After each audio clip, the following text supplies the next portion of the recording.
ఇది మన చెయ్యి, కుడి చెయ్యి అయినా పర్వాలేదు, ఎడమ చెయ్యి అయినా పర్వాలేదు. మనకి బ్యాక్ పెయిన్, ఇదిగో ఈ పాయింట్ ఉంది కదా, మన చెయ్యి మధ్య ఈ బొట్టన వేలికి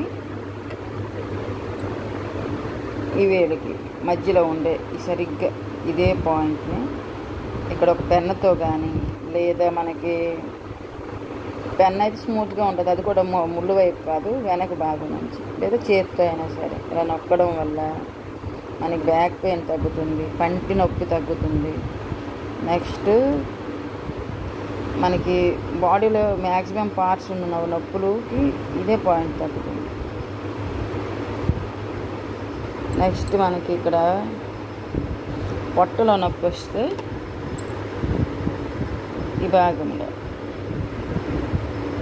ఇలా ప్రెస్ చేయడం వల్ల, నొక్కడం వల్ల కూడా మనకి పొట్ట నొప్పులు తగ్గుతాయి.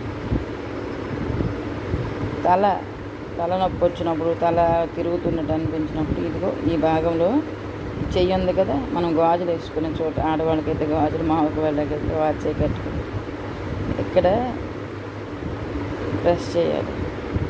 ఒక్కోసారి బ్యాక్ పెయిన్స్ నొప్పులు వచ్చేటప్పుడు ఇదిగో ఈ బొటన వేలకు సరిగ్గా ఈ పాయింట్లో ఇలా నొక్కాలి. దీన్ని మర్మకళ అంటారు. ఇలా చాలా భాగాలు ఉంటాయి మన బాడీలో. ఒక్కొక్క భాగంలో నొక్కడం వల్ల ఆ ప్రాబ్లమ్స్ క్యూర్ అవుతాయి. అంటే ఇది శాశ్వత పరిష్కారమా అంటే కాదు, కానీ దీనిలో కూడా ప్రయోజనం ఉంటుంది.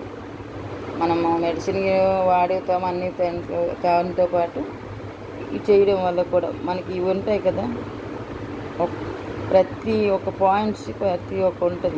తలనొప్పి అని, హార్ట్ పెయిన్స్ అని, ఇవన్నిటికీ ఏంటంటే ఇలా రోజు ప్రెస్ చేయడం వల్ల హార్ట్, లివరు, లంగ్స్ అన్నీ బాగుంటాయి, కిడ్నీలు అలాగే నిత్యం నొక్కడం వల్ల.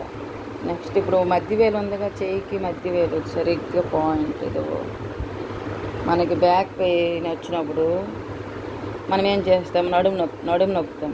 అది కూడా మంచిదే, నడుము నొక్కడము, మాలిష్ చేసుకోవడం. కానీ ఇది కూడా నరా సిస్టమ్ వల్ల ఏంటంటే ఇది పెయిన్ ఉంటుంది కదా, ఇలా నొక్కడం, ఇలా ప్రెస్ చేసుకుంటూ రుద్దడం వల్ల, నొక్కడం వల్ల మనకి బ్యాక్ పెయిన్ తగ్గుతుంది.